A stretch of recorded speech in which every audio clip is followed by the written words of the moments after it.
बिस्मिल्लाहिर्रहमानिर्रहीम। अस्सलाम वालेकुम डियर स्टूडेंट्स। आज हम physics class 10 new book chapter number 12 wave वाले चैप्टर के एक्सरसाइज में दिए गए एमसीक्यूज सॉल्व करेंगे। इसके अलावा एक्सरसाइज शॉर्ट क्वेश्चन और कंस्ट्रक्टेड रिस्पांस क्वेश्चन का भी हम सोल्यूशन इसी वीडियो में आज देखेंगे।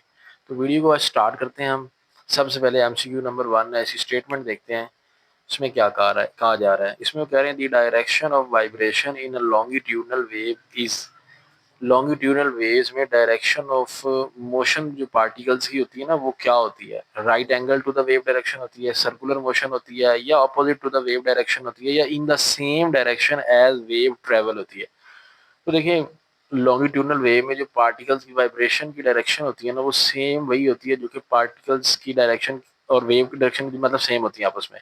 मतलब पैरेलल मूव करते हैं ना, पैरेलल मतलब सेम डायरेक्शन है वेव ट्रेवलिंग की और वाइब्रेशन की। तो इसलिए डी वाला ऑप्शन करेक्ट है। ये वेव लॉन्गिट्यूडनल वेव की डेफिनेशन भी यही है। तो ये स्टेटमेंट डी जो है इसका करेक्ट आंसर होगा। Which part of the transfer wave carry the lowest point? कौन सा पार्ट ट्रांसफर वेव का लोएस्ट पॉइंट पे होता है? तो देखिए, ट्रांसफर वेव की डायग्राम अगर हम बनाए ना, यूं करके होती है। ऐसे एक हिस्सा ऊपर होता है, एक हिस्सा नीचे होता है। तो नीचे वाला क्रस्ट, ऊपर वाला क्रस्ट, नीचे वाला ट्रफ होता है। उसने पूछा लोएस्ट पॉइंट क्या होता है? क्रस्ट होता है, कंप्रेशन होता है, रेयर फ्रैक्शन होता है, या ट्रफ होता है? तो नीचे वाले को ट्रफ बोलते हैं। ट्रांसफर वेव के केस में मीन पोजीशन से नीचे वाला हिस्सा ट्रफ कहलाता है। उसके बाद 3 पे चलें। Which of the following wave type required medium to travel? कौन सी वेव की टाइप ऐसी है जिसको ट्रेवल करने के लिए ना मीडियम की जरूरत होती है? तो ये डेफिनेशन हमने पढ़ी थी। Those wave which require medium for the propagation are called mechanical wave. अब मैकेनिकल वेव यहाँ पे ऑप्शन तो नहीं है, लेकिन यहाँ पे ना एग्जांपल्स हैं। तो हमने पढ़ा था मैकेनिकल वेव में ना, एक एग्जांपल पढ़ी थी साउंड वेव, जो कि क्योंकि लॉन्गिट्यूडनल वेव मैकेनिकल वेव्स होती हैं, तो उसकी एग्जांपल साउंड वेव है। तो इसलिए डी वाला ऑप्शन जो है ना, ये करेक्ट होगा इसका। एमसीक्यू नंबर 3 का भी डी ऑप्शन करेक्ट होगा।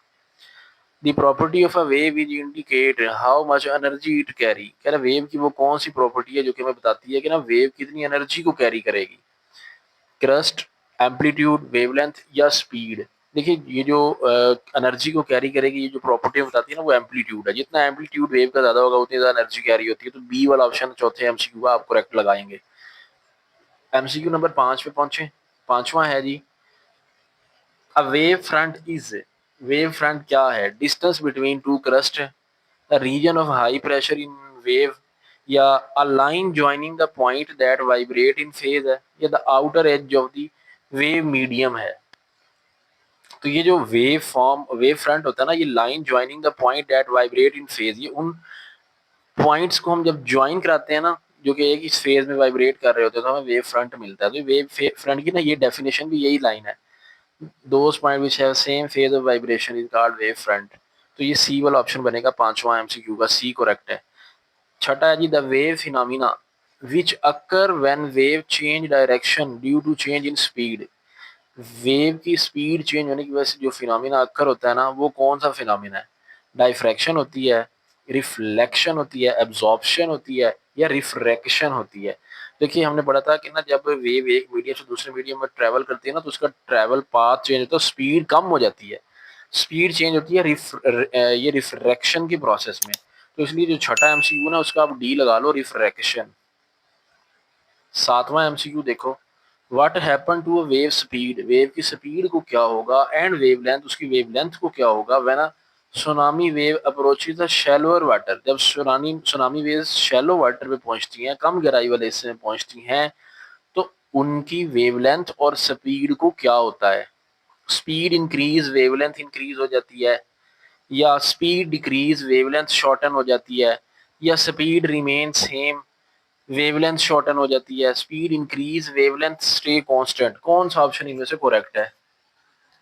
तो इसके लिए ना, आप ये करैक्टरिस्टिक ऑफ सुनामी वेव में अगर आप आओ ना, तो ये देखो, when tsunami wave approaches the shallow coastal areas, उनकी स्पीड डिक्रीज, वेवलेंथ शॉर्टन हो जाती है। तो ये ऑप्शन देखें कहाँ पे है। तो देखिए, ये बी पे ऑप्शन बनता है। तो इसलिए 7 एमसीक्यू का बी लगा लें, स्पीड डिक्रीज, वेवलेंथ शॉर्टन।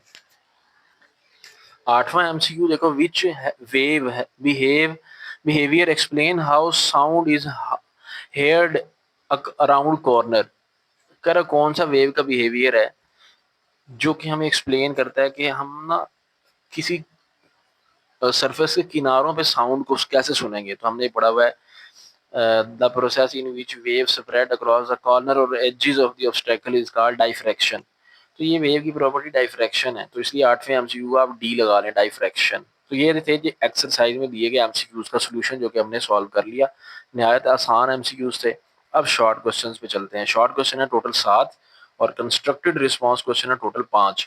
ये बहुत ज़्यादा अहम सवाल होते हैं पेपर में। 70% आपकी जो शॉर्ट क्वेश्चन का जो पोर्शन होता है ना, वो इन्हीं क्वेश्चन से कवर होता है। शॉर्ट क्वेश्चन और कंस्ट्रक्टेड रिस्पॉन्स क्वेश्चन किसी सूरत इनको ना छोड़ा करें।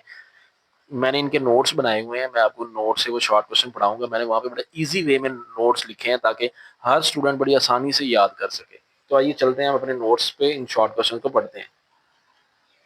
जी, तो सबसे पहला शॉर्ट क्वेश्चन है, what do wave transfer from one place to another place. क्या वेव एक जगह दूसरी जगह क्या चीज ट्रांसफर करती है। तो हमने डेफिनेशन ही पढ़ी हुई है, वेव ट्रांसफर एनर्जी। तो wave transfer energy from one place to another without transferring a matter. Matter को ट्रांसफर किए बगैर वो एनर्जी को एक जगह से दूसरी जगह ले जाती है। तो पहला question done. Name any two examples of mechanical wave. Mechanical wave की ना 2 एग्जांपल्स दे दो। तो मैकेनिकल वेव की 2 एग्जांपल जो सिंपलेस्ट हैं, water wave, sound wave. Simple. Question 3, which type of wave can travel through a vacuum. Vacuum में कौन सी वेव ट्रेवल कर सकती है। देखिए वैक्यूम में वही वेव ट्रेवल करेगी जिसको गुजरने के लिए मीडियम की जरूरत ही नहीं है। ठीक है, क्योंकि वैक्यूम में तो पार्टिकल है ही नहीं जो वाइब्रेट करें। ठीक है, तो वहां पे फिर वही वेव गुजरेगी जो विदाउट मीडियम ट्रेवल कर लेती है, वो है इलेक्ट्रोमैग्नेटिक वेव। तो electromagnetic wave such as light wave, radio waves can travel through vacuum. ये हम इसका आंसर लिख देंगे। अब देखिए कितना आसान वर्डिंग में आंसर लिखे हुए हैं। Next, what is the difference between transverse wave and longitudinal wave. तो लॉन्गिट्यूडनल वेव और ट्रांसफर वेव का वैसे मैंने जब आपको बुक पे टॉपिक पढ़ाया था वहां पे भी बड़ा अच्छा डिफरेंस करवा दिया था। ट्रांसफर वेव में क्या होता है कि जो पार्टिकल्स होते हैं ना मीडियम के, वो वेव की ट्रेवलिंग डायरेक्शन के परपेंडिकुलर मूव करते हैं और लॉन्गिट्यूडनल वेव में पैरेलल मूव करते हैं। बस एक फर्क है वर्ड का। In transfer wave particles move perpendicular to the wave direction और उसमें क्या होता है, particle move parallel to the wave direction. ठीक हो गया। उसके बाद इसमें क्रस्ट और ट्रफ बनते हैं, उसमें कंप्रेशन और रेयर फ्रैक्शन बनते हैं। ठीक है, इसकी एग्जांपल लाइट वेव और वाटर वेव्स हैं। उसकी example sound waves in air, एक एग्जांपल है लॉन्गिट्यूडनल वेव की। ठीक हो गया, ये शॉर्ट क्वेश्चन 4 नंबर कंप्लीट हुआ हमारा। 5वां चलते हैं, what is meant by wave length. Wave length क्या होता है। वेव लेंथ होता है 2 कंसेक्यूटिव क्रस्ट या 2 कंसेक्यूटिव ट्रफ के दरमियानी फासला वेव लेंथ होता है, या 2 कंप्रेशन या 2 रेयर फ्रैक्शन के दरमियान फासले को हम कहते हैं वेव लेंथ। तो वेव लेंथ क्या है, distance between 2 adjacent corresponding point on a wave such है। वो कौन से पॉइंट है, क्रस्ट टू क्रस्ट भी हो सकता है। ठीक है, क्रस्ट टू क्रस्ट हो जाए, या इन केस ऑफ अगर हम बात करें ना ट्रांसफर्स वेव की, तो वो है क्रस्ट टू क्रस्ट या ट्रफ टू ट्रफ भी आप साथ लिखते हैं। तो इसका यूनिट क्या होता है वेवलेंथ का, मीटर होता है। 5वां सवाल भी हो गया। छठा चले, write down the definition of frequency. निहायत ही सिंपल क्वेश्चन, ये बुक पे भी हमने पढ़ी हुई है जब टॉपिक पढ़ा था। Frequency is the number of wave that passes a fixed point in 1 second. तो 1 सेकंड में कितनी वेव्स कहीं से पास कर सकती हैं, कितनी वेव्स बनती हैं 1 सेकंड में, उसको हम फ्रीक्वेंसी बोलते हैं। और इसका यूनिट होता है हर्ट्ज, और हर्ट्ज को दूसरे वर्ड में हम पर सेकंड के इक्वल भी लिख सकते हैं। ठीक है, ये भी यूनिट ठीक है, हर्ट्ज भी ठीक है, तो दोनों यूनिट ठीक है। उसके बाद नेक्स्ट क्वेश्चन नंबर 7 है, what cause the tsunami wave in the ocean. Tsunami wave ocean में किस वजह से आती है। तो ये भी जब सुनामी वेव का टॉपिक पढ़ा था, सुनामी वेव लॉन्ग क्वेश्चन था, बड़ा इंपॉर्टेंट। उसमें हमने ये पढ़ा था कि जब समंदर के निचले हिस्से में, समंदर फ्लोर पे कोई लैंड स्लाइडिंग हो जाए, या कोई आतिशिशां हो जाए, या कोई अंडर वाटर अर्थक्वेक आ जाए, जलजला वगैरह आ जाए, तो वहां पे फिर हमें सुनामी वेव्स जो है ना वो देखने को मिल जाती हैं। तो tsunami wave are caused by the sudden disturbance like under water earthquake, volcanic eruption और लैंडस्लाइड्स। तो landslides, volcanic eruption, under water earthquakes की वजह से जो वेव्स बनती हैं उनको हम कहते हैं सुनामी वेव्स। ठीक है जी, ये शॉर्ट क्वेश्चंस हो गए कंप्लीट। अब हमने जाना है कंस्ट्रक्टेड रिस्पांस क्वेश्चंस की तरफ। लेकिन उससे पहले भी जिन नोट से मैं क्वेश्चंस पढ़ा रहा हूँ, अगर आपको कॉपी पे साथ साथ लिखने में कोई प्रॉब्लम्स है, नोट करने में, तो आप इन सारे क्वेश्चंस का फुल बुक पीडीएफ ले सकते हैं, उनका प्रिंट निकलवा के आप पढ़ लें। तो पीडीएफ लेने के लिए आपको जस्ट 100 रुपीज़ में ये फुल बुक पीडीएफ प्रोवाइड कर दिया जाएगा। आप इस नंबर पे व्हाट्सएप कॉन्टैक्ट करें, ठीक है, और ₹100 इसी नंबर पे इजी पैसा करने हैं आपने। तो आपको इसी व्हाट्सएप नंबर पे कॉन्टैक्ट करने पे पीडीएफ फाइल सेंड कर दी जाएगी। आप फिर उसका प्रिंट निकलवा के पढ़ सकते हैं, या फिर आप इनको नोट कर लें अगर आप प्रिंट नहीं निकलवाना चाहते। उसके बाद है CRQs, constructed response question. Why sound can not travel through space but light can. कह रहा है कि लाइट स्पेस में ट्रेवल कर लेती है लेकिन साउंड क्यों नहीं ट्रेवल कर सकता, उसकी क्या वजह है। Explain using the concept of wave type. Wave की जो टाइप्स हमने पढ़ी है ना, उनकी बेस पे आपने इसका आंसर देना है। देखिए साउंड मैकेनिकल वेव है, उसको पास करने के लिए मीडियम की जरूरत होती है, जबकि लाइट जो है ना वो एक इलेक्ट्रोमैग्नेटिक वेव है, उसको गुजरने के लिए मीडियम की जरूरत है ही नहीं, ठीक है। तो इसलिए यही इसका आंसर हो जाएगा, sound are mechanical wave that require medium to travel. तो अब वहां पे तो मीडियम नहीं मिलेगा स्पेस में, वहां पे पार्टिकल्स ही नहीं है, ठीक है, वाइब्रेट ही नहीं होंगे वो। तो वाइल लाइट वेव को इलेक्ट्रोमैग्नेटिक वेव है, उनको पार्टिकल्स की वाइब्रेशन की जरूरत ही नहीं है, मीडियम डिपेंडेंट ही वो नहीं है, तो इसलिए वो पास कर जाएंगी स्पेस में से। 12.2 शार्ट क्वेश्चन है। A student shake one end of a rope. एक स्टूडेंट है, वो रस्सी कहीं सहारे के साथ बांधी हुई थी, दूसरा हिस्सा उसने हाथ में पकड़ के ना उसको शेक किया and observe wave move along it. तो देखा कि उसके अंदर ना एक वेव पैदा हो गई रस्सी में। What kind of wave is this, वो किस तरह की वेव होगी, and how do these particle move, वो पार्टिकल किस तरह मूव कर रहे हैं ये भी बताना है, ये हमने पढ़ा हुआ है। ये ट्रांसवर्स वेव होगी, ठीक है। Particles of the rope move up and down particle move करेंगे, परपेंडिकुलर डायरेक्शन होगी वेव की डायरेक्शन से उनकी पार्टिकल्स की मोशन की। While trans wave travel horizontally, तो वेव हॉरिजॉन्टल ट्रेवल करेगी, और जो पार्टिकल्स हैं वो परपेंडिकुलर वाइब्रेट करेंगे ट्रेवलिंग डायरेक्शन के। ठीक हो गया। तो इसमें डायग्राम के जरिए अगर आप समझना चाहें तो मैं आपको समझाता हूँ, वैसे ही मैंने ऑलरेडी समझाया भी हुआ है, ठीक है। तो ये यूं करके ट्रांसफर वेव होती है। अब वेव डायरेक्शन यूं हॉरिजॉन्टल है, पार्टिकल्स जो हैं यूं ऐसे मूव करते हैं परपेंडिकुलर, पार्टिकल ऊपर की तरफ मूव कर रहा है, अप एंड डाउन ऐसे पार्टिकल मूव करते हैं ट्रांसफर वेव में। वेव किधर ट्रेवल करती है, इधर इस तरफ, तो एंगल बन गया 90 डिग्री। चलें जी क्वेश्चन नंबर 3 के ऊपर चलते हैं। How does the amplitude of a wave relate to the energy it carry. कह रहे हैं एम्पलीट्यूड का एनर्जी से क्या रिलेशन है जो वेव एनर्जी कैरी करती है। वेव का अगर एम्पलीट्यूड कम ज्यादा करें तो एनर्जी जो वेव कैरी करना जो काम है ना वेव का एनर्जी कैरी करती है, उस पर क्या इफेक्ट होगा एम्पलीट्यूड का। Give example to support your answer, एक एग्जांपल भी देंगे। The energy carried by wave is directly proportional to its amplitude, ये मेन चीज है।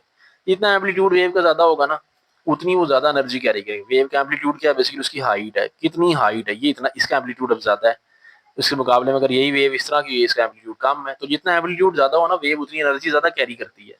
एग्जांपल क्या, high amplitude water wave carry more energy than and cause more impact, तो इनका impact ज्यादा होगा हाई एम्पलीट्यूड वालों का। चौथा सवाल है, why do we still hear a person talking even if he is behind the wall. कह रहा कि ना बाज अगर ऐसा होता है कि बंदा दीवार के दूसरी तरफ बोल रहा है, उसके बावजूद हमें उसकी आवाज आ रही होती है, उसकी क्या वजह है, ये हमने पढ़ा था कि डाइफ्रैक्शन का प्रोसेस होता है।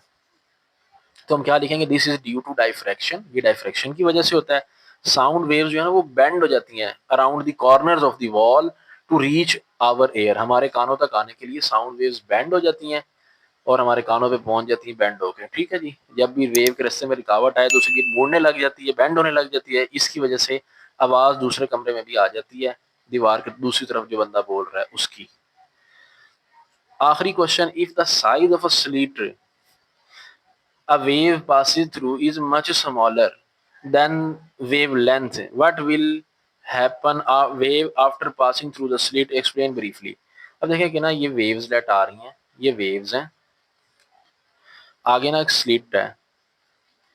अब स्लिट क्या होता है, ये दो स्मॉल ओपनिंग, ये जो स्मॉल ओपनिंग है ना, ये दो स्लिट, ये जो दो हमने रुकावटें रखी हुई इनके दरमियान, इसको हम बोलते हैं स्लिट। ये जो इलाका है इसको हम स्लिट बोलते हैं।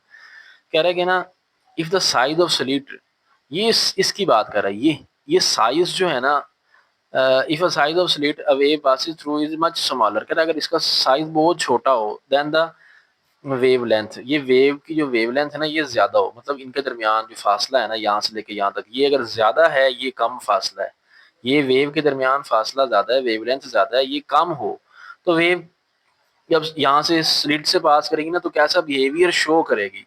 तो देखिए उस सूरत में ना इसकी डायफ्रैक्शन मैक्सिमम होगी, मतलब बहुत ज्यादा ये मुड़ जाएगी, बैंड बहुत ज्यादा होगी, ठीक है, इसकी डायफ्रैक्शन ज्यादा होगी। तो हम क्या लिखेंगे, इस will it will show a maximum diffraction spreading out into a very circular pattern, और सर्कुलर पैटर्न में ये ऐसे आपको ना ये बनती नजर आएगी ऐसे करके, ठीक है ना। After passing through the small slit से गुजरने के बाद वेव मैक्सिमम बेंड हो जाएगी। तो ये तो थे एक्सरसाइज एमसीक्यू शॉर्ट क्वेश्चन और कंस्ट्रक्टेड रिस्पांस क्वेश्चन। उम्मीद करते हैं वीडियो आपको पसंद आई होगी। वीडियो पसंद आई तो इसे लाइक करें, चैनल पर नए हैं तो चैनल को सब्सक्राइब कर दें। इस चैनल पर केमिस्ट्री और मैथ के भी क्लास 10 के लेक्चर्स अपलोड होते हैं, उनको भी देखा करें। मिलते हैं नेक्स्ट वीडियो में जल्द, अपना ख्याल रखिएगा, अल्लाह हाफिज।